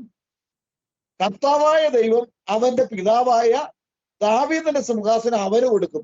അവൻ എന്ന് പറയുന്നത് ഞാൻ പറഞ്ഞല്ലോ, ഈ മകനെ സംബന്ധിച്ച, ഈ പുത്രനെ സംബന്ധിച്ച, ഈ പുത്രൻ എന്ന് പറയുന്നത് ദൈവത്തിൽ നിന്ന് വേർപെട്ട ഒരു മകനല്ല.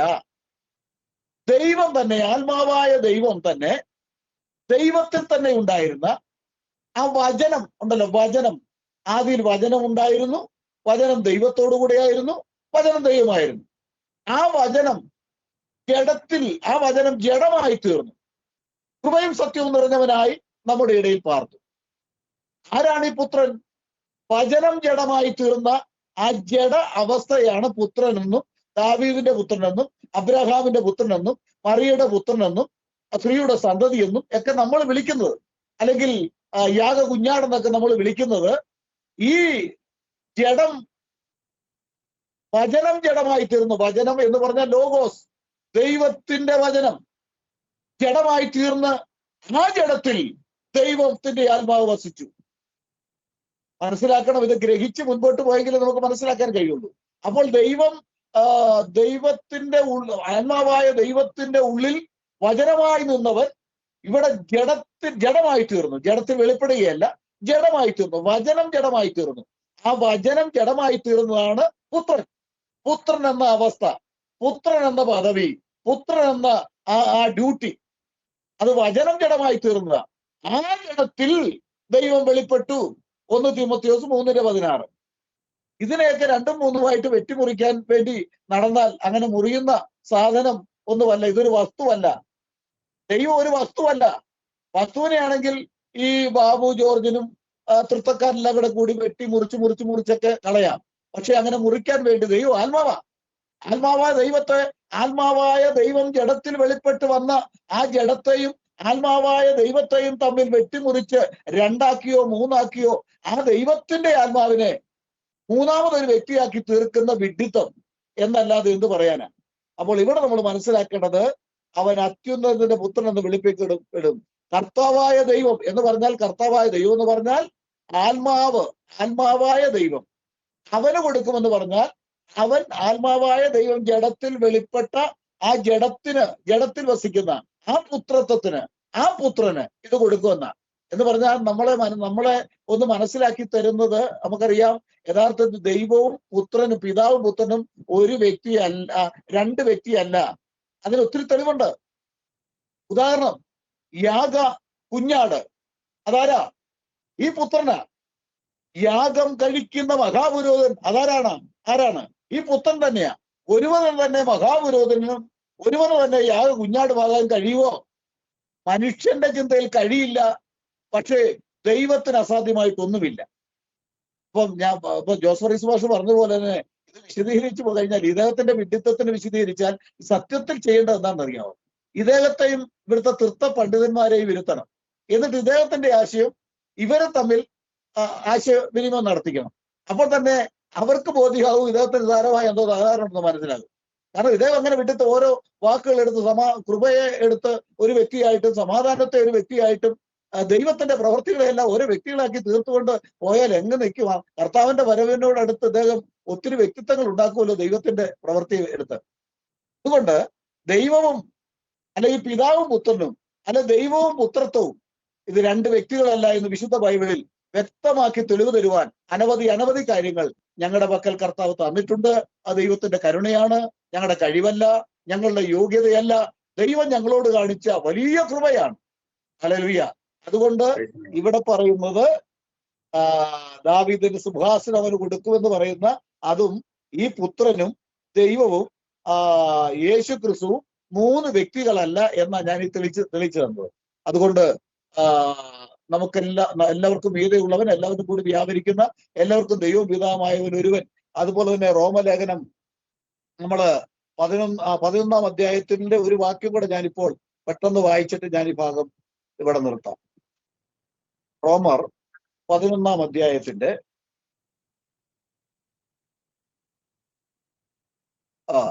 36-ാം വാക്യം. സകലവും അവനിൽ നിന്നും അവനാലും അവങ്കലേക്കുമാകുന്നുവല്ലോ, അവൻ എന്നേക്കും മഹത്വം.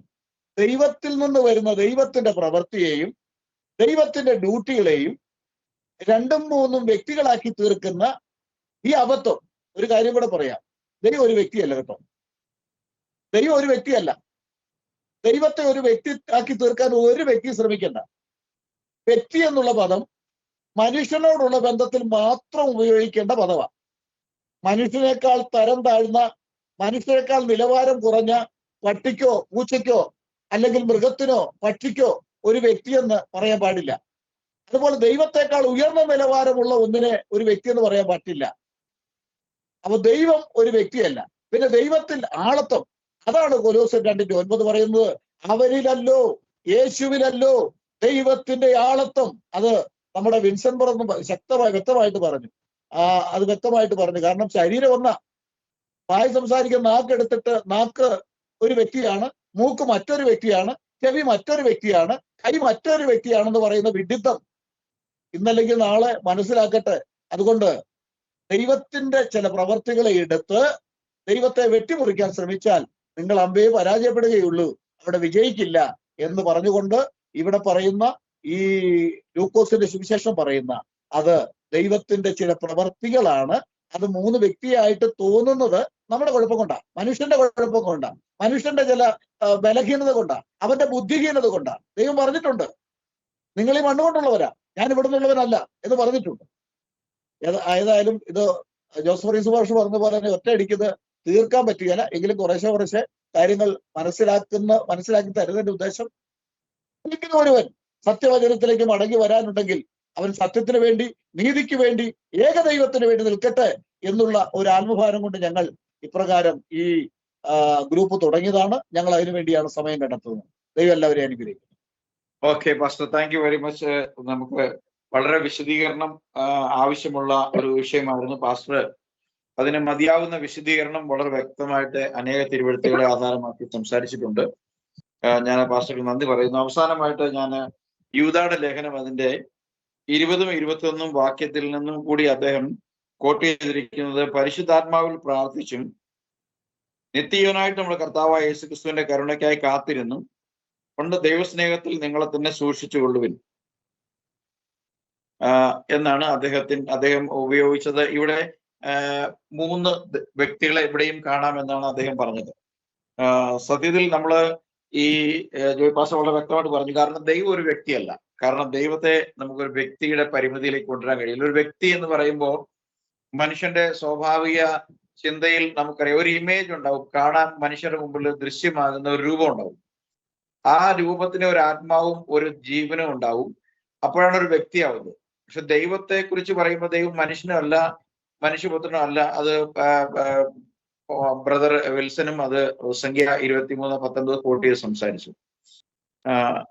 അപ്പോ ഇവിടെ ഒന്നും നമുക്ക് ദൈവത്തെ ഒരു വ്യക്തിയായിട്ട് കാണാൻ കഴിയില്ല. കാരണം മനുഷ്യന്റെ തലച്ചോറിനും മനുഷ്യന്റെ ചിന്തയ്ക്കും അപ്പുറമാണ് ദൈവം എന്ന പ്രതിഭാസം.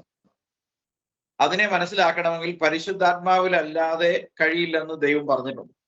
പരിശുദ്ധാത്മാവ് എന്ന് ഇവർ ഘോരഘോരം പറയുന്ന, ഇവരിൽ വ്യാപരിക്കുന്നുണ്ടെന്ന് ഇവർ വിശ്വസിക്കുന്ന ആത്മാവ് പരിശുദ്ധാത്മാവായിരുന്നെങ്കിൽ യേശു ക്രിസ്തുവിനെ ഏകസത്യതയും കൊണ്ട് മനസ്സിലാക്കാൻ നമുക്ക് കഴിഞ്ഞിട്ടില്ല. എങ്കിലും ഈ 21, 22 വാക്യങ്ങളിൽ നിന്നും ബ്രദർ മുമ്പ് സംസാരിക്കാമെന്ന് മാറ്റി വെച്ചിട്ടുള്ള കാര്യങ്ങൾ ഒന്ന് വ്യക്തമാക്കിക്കൊള്ളാം. ഒടിയില്ല, ഒടിയുന്നുണ്ട്. ഈ ഒരു ഭാഗം അദ്ദേഹം ആ 2 വാക്യങ്ങൾ വായിച്ചു. അത് നമ്മള് ആ ഒരു വാക്യത്തിന്റെ മുമ്പും പിൻപും കുറച്ചൊന്ന് അദ്ദേഹം ഒന്ന് വായിച്ചായിരുന്നെങ്കിൽ ഒരിക്കലും അദ്ദേഹത്തിന് ആ പ്രശ്നം വരത്തില്ലായിരുന്നു. ഇതിനകത്ത് അടിസ്ഥാനപരമായിട്ട് എനിക്ക് പറയാനുള്ളത്, കർത്താവായ യേശു ക്രിസ്തു ലൂക്കോസിന്റെ സുവിശേഷം അതിന്റെ 24-ാമത്തെ അധ്യായത്തിൽ പറയുന്നത് തന്നെയാണ്. 2 കാര്യങ്ങളാണ്. ഒന്ന്, 3 വർഷം കൂടെ നടന്ന ശിഷ്യന്മാരെ കാണുമ്പോൾ പറയുന്നു, അയ്യോ ബുദ്ധിഹീനരെ, പ്രവാചകന്മാർ പറഞ്ഞത് സകലതും വിശ്വസിക്കാത്ത മന്ദബുദ്ധികളെ. മോശ മുതൽ സകല പ്രവാചകന്മാരും എന്നെക്കുറിച്ചാണ് സംസാരിച്ചിരിക്കുന്നതെന്ന് കാണുന്നുണ്ട്. അത്രയും അവർക്ക് അവരുടെ കണ്ണുകളെ തുറന്ന് അവിടെ അവർക്ക് സത്യത്തെ പിന്നെ ഗ്രഹിപ്പാനുള്ള ആ ഒരു ആത്മീയ പ്രചോദനം അവിടെ നൽകുന്നു എങ്കിൽ പോലും അവരോട് പറയുന്നുണ്ട്, നിങ്ങൾ ആത്മാവിനെ ധരിച്ചിട്ട് മാത്രം ശക്തി പ്രാപിച്ച്, മുകളിൽ നിന്നുമുള്ള ശക്തി പ്രാപിച്ചിട്ട് മാത്രമേ കടന്നു പോകാവുള്ളൂ സുവിശേഷത്തിനായിട്ട് പറയുന്നുണ്ട്. അപ്പോൾ ഈ ആത്മാവ് ലഭിക്കാത്തവർക്ക് പഴയ നിയമം വായിച്ചാലും മനസ്സിലാവത്തില്ല, പുതിയ നിയമം വായിച്ചാലും അവർക്ക് മനസ്സിലാവത്തില്ല. പഴയ നിയമത്തിൽ അടിസ്ഥാനപരമായി നമ്മൾ കാണുന്നു, യെശയ്യാവിന്റെ പുസ്തകത്തിൽ പല കാര്യങ്ങളെ പറയുന്നു. 45-ാമത്തെ അധ്യായത്തിൽ പറയുന്നു, ഞാൻ യഹോവയാകുന്നു, മറ്റൊരുത്തനുമില്ല, ഞാനല്ലാതെ ഒരു ദൈവവുമില്ല, നീ എന്നെ അറിയാതിരിക്കെ ഞാൻ നിന്റെ അര മുറുക്കിയിരിക്കുന്നു, സൂര്യോദയത്തിങ്കിലും അസ്തമയത്തിങ്കിലും ഉള്ളവർ ഞാനല്ലാതെ മറ്റൊരുത്തനുമില്ല എന്നറിയേണ്ടതിന് തന്നെ ഞാൻ യഹോവയാകുന്നു, മറ്റൊരുത്തനുമില്ല. അപ്പൊ അവിടെ ഒരുത്തനുമില്ല എന്ന് തീർത്തു പറയുന്നു. യെശയ്യാവിന്റെ പുസ്തകം അതിന്റെ 43-ാമത്തെ അധ്യായത്തിൽ പറയുന്നു, ഞാൻ തന്നെ യഹോവ, ഞാനല്ലാതെ വേറെ ഒരു ദൈവവുമില്ല, ഞാനല്ലാതെ വേറെ ഒരു രക്ഷകനുമില്ല. അപ്പോൾ രക്ഷയ്ക്ക് കടന്നു വന്നത് യഹോവയായ ദൈവം തന്നെയാണ്. അതുപോലെയാണ് യെശയ്യാവിന്റെ പുസ്തകം 25-ാമത്തെ വാക്യത്തിൽ 10ഉം 11 പറയുന്നു, ഇതാ യഹോവ, ഇവനെ അല്ലയോ നമ്മൾ കാത്തിരുന്നത്, അവൻ വന്ന് നമ്മളെ രക്ഷിക്കുമെന്ന് പറയുന്നു. അപ്പോൾ പ്രവാചകന്മാർ സകലരും പറഞ്ഞതും വെളിപ്പെടുത്തിയതും എല്ലാം പാടെ കളഞ്ഞിട്ട് പുതിയ നിയമത്തിന്റെ പുസ്തകം, അതായത് പരിശുദ്ധാത്മാവിന്റെ നിയോഗപ്രകാരം വെളിപ്പെടുത്തിയ സത്യങ്ങളെ നമ്മൾ വായിച്ചാൽ നമുക്ക് എന്ത് മനസ്സിലാകും? ഇനി ഞാൻ യൂദായിലേക്ക് കടന്നു പോകട്ടെ. യൂദായിൽ വളരെ വ്യക്തമായിട്ട് നമ്മൾ 19-ാമത്തെ വാക്യത്തിൽ പറയുന്നു, ഞാനത് ഈ സ്ക്രീനിൽ ഒന്ന് ഷെയർ ചെയ്യാൻ ആഗ്രഹിക്കുന്നു. എന്തെന്ന് വെച്ച് കഴിഞ്ഞാൽ അത് കാണുന്നവർ കുറച്ച് അവർക്ക് ഹെൽപ്ഫുൾ ആകും. ആ സ്ക്രീനിൽ ഞാനൊന്ന് കാണിച്ചു തരട്ടെ. ഇവിടെ വളരെ വ്യക്തമായിട്ട് ദൈവത്തിന്റെ വചനത്തിൽ എന്തു പറയുന്നു? അവർ ഭിന്നത ഉണ്ടാക്കുന്ന അന്ത്യകാലത്ത് 18-ാമത്തെ വാക്യം മുതൽ വായിച്ചാൽ, അന്ത്യകാലത്ത് ഭക്തികെട്ട മോഹങ്ങളെ അനുസരിച്ച് നടക്കുന്ന പരിഹാസികൾ ഉണ്ടാകും എന്ന് അവർ നിങ്ങളോട് പറഞ്ഞുവല്ലോ.